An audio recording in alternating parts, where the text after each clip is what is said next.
I wake up every morning in these odd times that we're living in, and sometimes I wake up with this feeling like, we got this. We were made for these times. We're going to do this. We're going to come out of this amazing, changed, transformed. And then sometimes I wake up and don't want to get out of bed, and I think, how the hell are we going to keep doing this? But this morning, I was excited to wake up because something was going to be happening in Central Park that I've been waiting for. And although I wasn't in the park or in New York City, I live 2 hours north of New York, I followed it on live stream, and maybe some of you did too. It was the unveiling of a statue in Central Park, the first statue of the 29 that were there already to depict real women. Of the 29 statues in the park, this is the 30th, none were depictions of real women. And about 7 years ago, a bunch of women thought, this is enough. There has got to be a statue depicting real women among the men. And they set to work, and for 7 years, they worked on getting the Parks Commission and the City of New York and the State of New York and elected officials to lift the moratorium on making a new statue in the park. And they commissioned a woman, Meredith Bergman, to make the statue. And today it was unveiled and put on its pedestal in an amazing ceremony that just had me crying for a lot of it. And there were quite a few people sitting in a 6 feet distanced audience with masks on. I couldn't really tell if I knew any of them. And there was one woman sitting there, just a small woman sitting by herself. And at one point she got up to give a speech, and it was Hillary Clinton.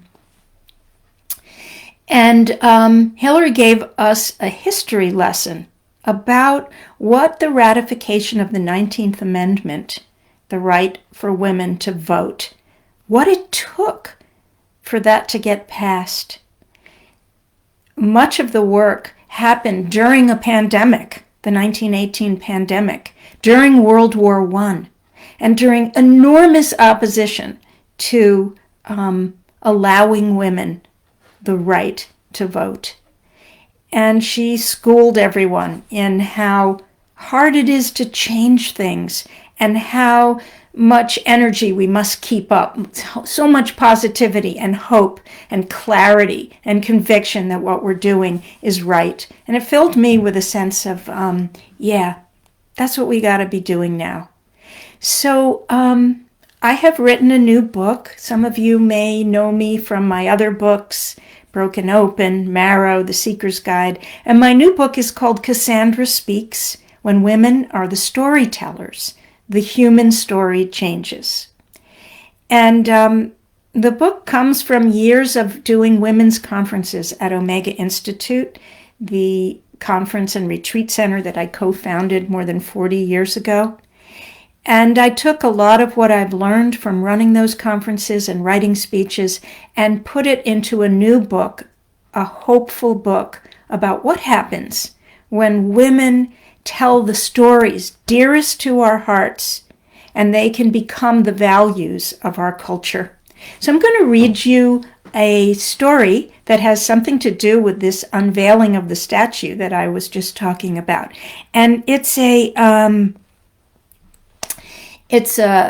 7-minute read, and so since it's evening for those of us here on the East Coast, you can just think of it like as your bedtime story and get comfy and settle in with me. And I'm going to read you this story. It's from the middle of the book, and it's called Know Her Name. And I'm going to start somewhat in the middle of the chapter, and it's about a walk I took in Central Park several years ago. Here's the cover of the book. I entered the park and came upon a large bronze statue that I've passed many times before. 7 larger-than-life soldiers cast in bronze, one carrying a dying, bloodied brother in his arms. This time I stopped to read the inscription on the base of the monument, 7th Regiment, in memoriam, 1917 through 1918, World War I, a war memorial. As I stood in front of the statue, I thought, how interesting, how strange that humanity singles out war as the one form of boldness to memorialize. I kept walking, and before long I got to the Grand Army Plaza, the gateway to the park. There, rising tall above the crowd of pedestrians, was a statue of the Civil War Union General William Sherman, perched high on a horse, being led by an angel. Sherman is known for liberating the South from the Confederate Army, and he's also credited with the mass destruction of Atlanta during his notorious March to the Sea. Later, as commanding general of the Indian Wars, Sherman's policies included the first establishment of reservations, the killing of those who resisted relocation, and the starvation of the remaining free-roaming Plains Indians by mass eradication of buffalo herds. Again, I stopped to behold this statue. It's hard not to pay attention to it. General Sherman and his horse and the angel are covered completely in 24-karat gold leaf. I sat on a bench and wondered, why of all the people in the world does General Sherman get to sit on a gilded horse forever in Central Park? And why is it the same all over the world?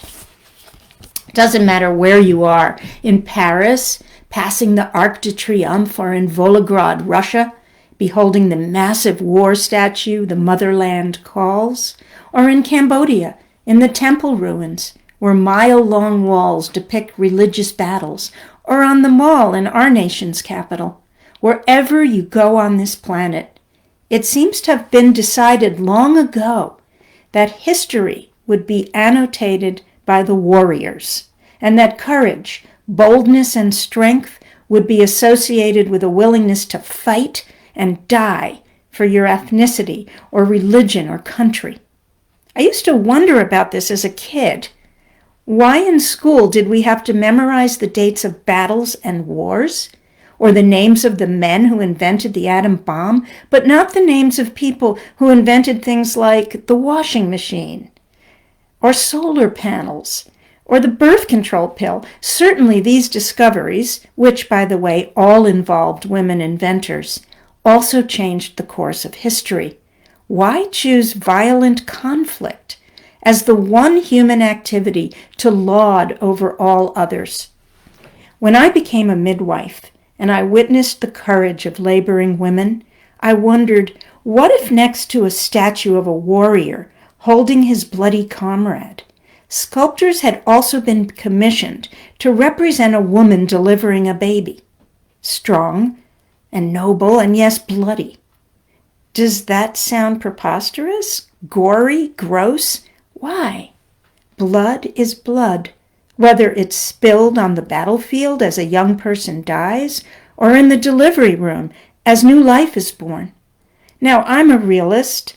I know that human behavior can become so twisted that if allowed to reach a boiling point, some kind of force is required to stop it. But that doesn't mean we should celebrate violent force as the defining sign of heroism. What happens to human consciousness when we memorialize the dates of battles, and we pass the war memorials, and we sing anthems with lyrics laced with bombs bursting in air?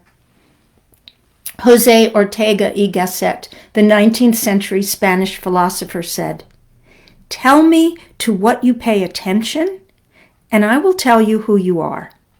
We have paid a lot of attention to violence and warriors. Search online for the top 10 events in American history. I did this. On the first site, all 10 events were wars or attacks or assassinations. Same with the second list. The third list had the Apollo flight to the moon, plus 9 violent incidents. Really? These are the events we want to know ourselves by? Tell me to what you pay attention, and I will tell you who you are.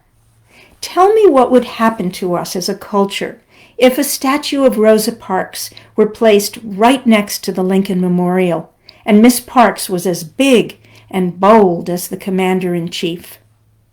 Or if next to the Vietnam War Memorial there was a similar wall with thousands of names of the people who had honed other ways of dealing with conflict, like communicating, forgiving, mediating, working for justice so that the economic and social conditions that spawn unrest are transformed before they explode.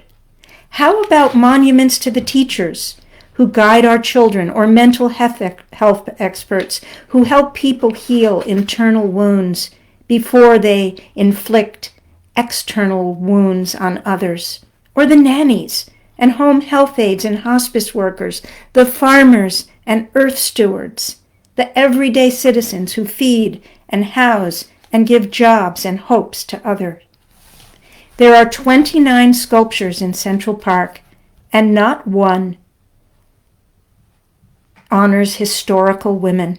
But I was happy to learn that an organization called the Monumental Women's Statue Fund launched a campaign in 2014 to construct Central Park's first monument honoring real women.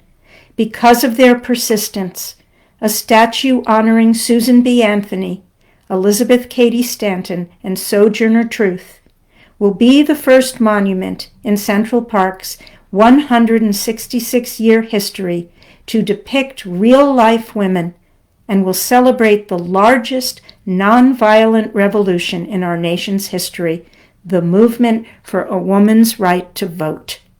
Won't it be great for little girls and boys to walk through the park and see those images and ask their parents, who are those ladies?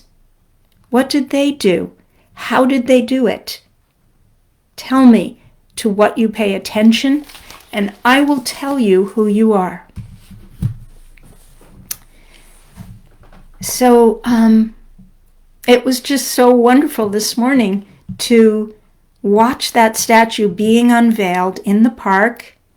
It is placed in a part of the park called Literary Row. It's where all these male authors' statues are, ones that have had something to do with New York City and ones that don't. And these women, all of whom used the word, either as a speaker, Sojourner Truth was a fiery speaker, and Cady Stanton was a writer, and Elizabeth was a lawmaker.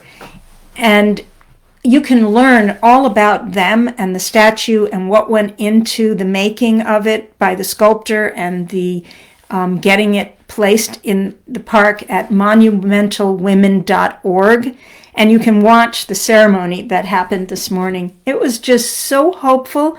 I'm still revved up by it and committed to using nonviolence and love and compassion as fierce change agents in the world.